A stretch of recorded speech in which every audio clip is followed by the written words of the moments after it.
தோழிகளே, முளவடி அரைக்கலாம் வாங்க. வெயில் காலத்தில் முளவடி அரைச்சி வச்சுக்குங்க. இப்போ வந்து வெயிலில் வந்து நல்லா காய வச்சுக்கலாம். மிளகா எல்லாத்தையுமே நல்லா காய வச்சுக்கலாம். பாருங்கள், மிளகா வந்து 1 கிலோ மிளகா எடுத்திருக்கோம். நாங்கள் எடுத்துருக்கிறது வந்து குண்டு மிளகா. சாம்பாருக்கு வந்து இந்த மிளகா தான் ரொம்ப நல்லா இருக்கும். உங்களுக்கு என்ன விருப்பமோ அந்த மிளகாயை போட்டுக்குங்க. நீங்கள் 1 கிலோ மிளகா, 1 கிலோ மல்லி. இது வந்து நாட்டு மல்லி, நம்ம தோட்டத்தில் எடுத்த மல்லி. இது நாட்டு மல்லி. நாட்டு மல்லி போட்டிங்கன்னா கொஞ்சம் வாசமாக இருக்கும். சாம்பார் தூளுக்கு வாசமாக இருக்கும். 1 கிலோ மல்லி, 1 கிலோ மிளகாய். மீதி அனைத்து ஜாமானும் 100 கிராம். 100 கிராம் கடுகு, 100 கிராம் ஜீரகம், 100 கிராம் மிளகு, 100 கிராம் சோம்பு, 100 கிராம் வெந்தயம், 100 கிராம் உளுந்து, 100 கிராம் துவரம்பருப்பு, 100 கிராம் கடலைப்பருப்பு. இது எல்லாமே திக்னஸ் கொடுக்கறது தான் நம்ம போடுறோம். இது எல்லாமே சாம்பாருக்கு போட்டிங்கன்னா திக்னஸ் கொடுக்கும். இது எல்லாமே. இது வந்து பெருங்காயம். நாங்கள் வந்து ஓவனில் பொரிச்சு வச்சுருக்கேன். மஞ்சள் ஓவனில் எப்படி பொரிக்கிறதுன்னு உங்களுக்கு நான் காட்டுறேன். அடுத்த வீடியோவில் நான் உங்களுக்கு காட்டுறேன். மஞ்சள் 100 கிராம். 100 வேண்டியதில்லை, 50 போட்டிங்கன்னா போதும். அப்புறம் கருவேப்பில், கறி லீவ்ஸ். இது வந்து எங்களுடைய நாட்டு கருவேப்பில். இது சம்பா கருவேப்பில். இந்த கருவேப்பிலை வந்து நீங்கள் வந்து ஓவன்லேயே பொரிச்சு வச்சுக்கலாம். அதையும் நான் அடுத்த வீடியோவில் உங்களுக்கு காட்டுறேன். இது நாங்கள் ஓவனில் பொரிச்சு வச்சுருக்கேன். பாருங்கள், சவுண்டு வரும் பாருங்கள், கலகல கலகலன்னு. இந்த மாதிரி சவுண்டு வந்தால் தான் உங்களுக்கு முளவடியில் போடும்போது, இந்த அளவுக்கு ட்ரையாக இருந்தால் தான் உங்களுக்கு முளவடியில் வந்து உங்கள் முளவடி கெட்டு போகாமல் இருக்கும். ரொம்ப வறுக்க வேண்டாம். சூடு ஏறுனா போதும். நீங்கள் கையில் எடுக்கும்போது மல்லி இப்படி சூடு ஏறுனா போதும், கொட்டிடலாம். ஆயிலெலாம் எதுவும் ஊற்ற வேண்டாம். சும்மாவே நீங்கள் வறுத்தீங்கன்னா போதும். கை விடாமல் வறுக்கணும் மல்லியை.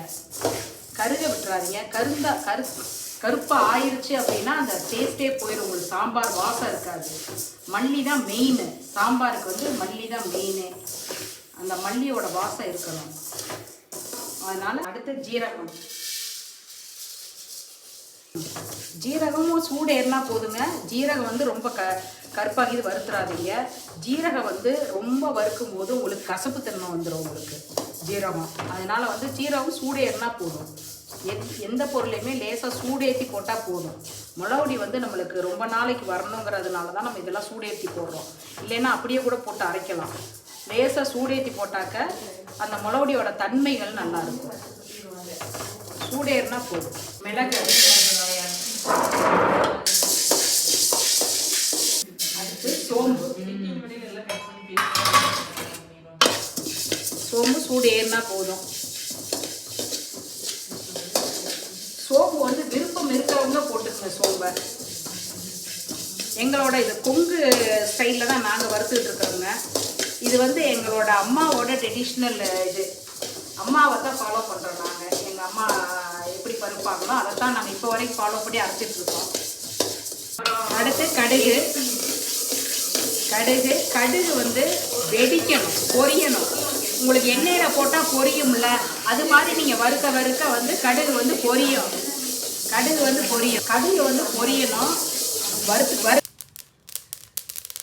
வெடிக்கிற சத்தம் கேட்குதுங்களா உங்களுக்கு? டப் டப் டப் டப்னு இந்த மாதிரி வெடிக்கிற அளவுக்கு வெடிக்கணும் கடுகு. அடுத்து வெந்தயத்தை ரொம்ப கருக விட்டுறாதீங்க. சிவப்பு அந்த கோல்டன் கலர் வரணும். வெந்தயம் வந்து எப்படி கோல்டனோ அதோட இன்னும் கொஞ்சம் கோல்டனாக வரணும். அதுவே கோல்டன் கலர் தாங்க. அது இன்னும் கொஞ்சம் கோல்டன் கலராக வந்ததுன்னா நீங்கள் எடுத்துடலாம்.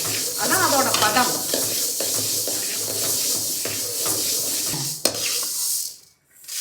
கோல்டன் கலரில் வந்துடுச்சுங்களா?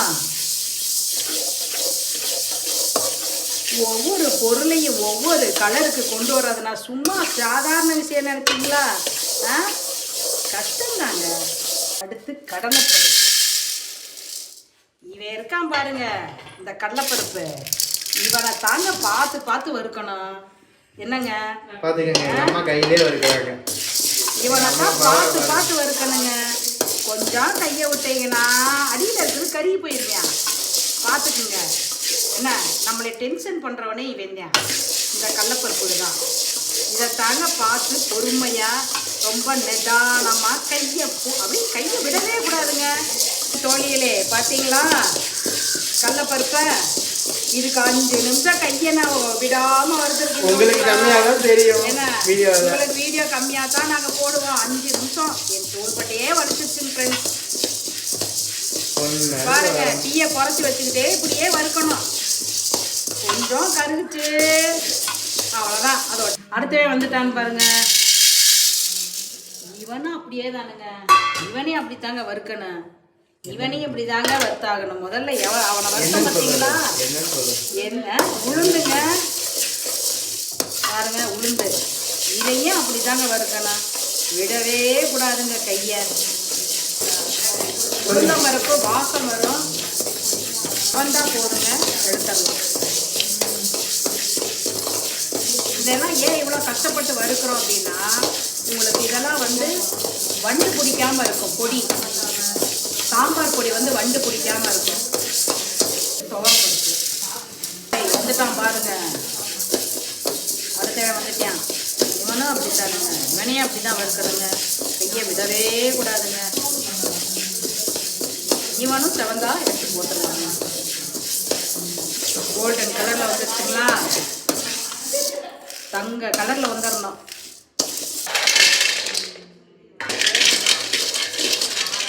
மஞ்சளை வறுத்துக்குங்க.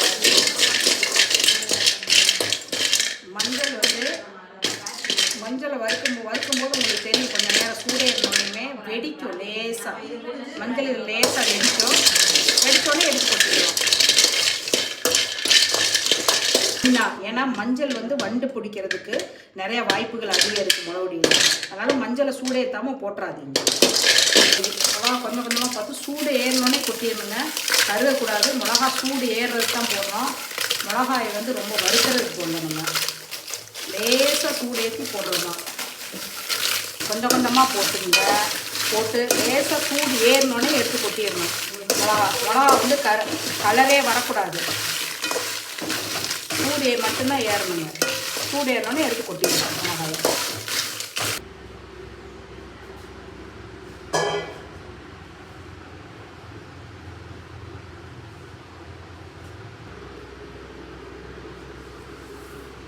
இவர் எங்களை கேள்வி கேட்டுட்டே இருப்பாரு. இவர் தான் எங்க அப்பா, இவர் தான் எங்க டாடி. சிரிப்பா சிரிச்சாப்பா வீடியோ நல்லா இருப்ப.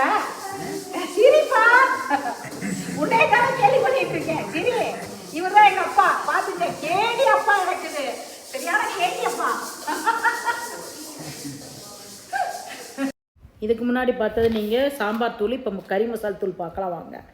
மிளகாய், மல்லி, மிளகு, ஜீரகம், சோம்பு, பட்டை, ஏலக்காய், ஸ்டார் அனீஸ், ஜாதிபத்திரி, கல்பாசி, கிராம்பு, கசகசா, ஜாதிக்காய், பிரியாணி இலை, அன்னாச்சி மூக்கு இதெல்லாம் வறுத்துட்டு அரைச்சிக்குங்க. இது உங்களுக்கு எல்லா ஆல் பர்பஸ் யூஸ் பண்ணிக்கலாம். உருளைக்கிழங்கு வறுத்தா எது வறுவலுக்கும் போட்டுக்கலாம்.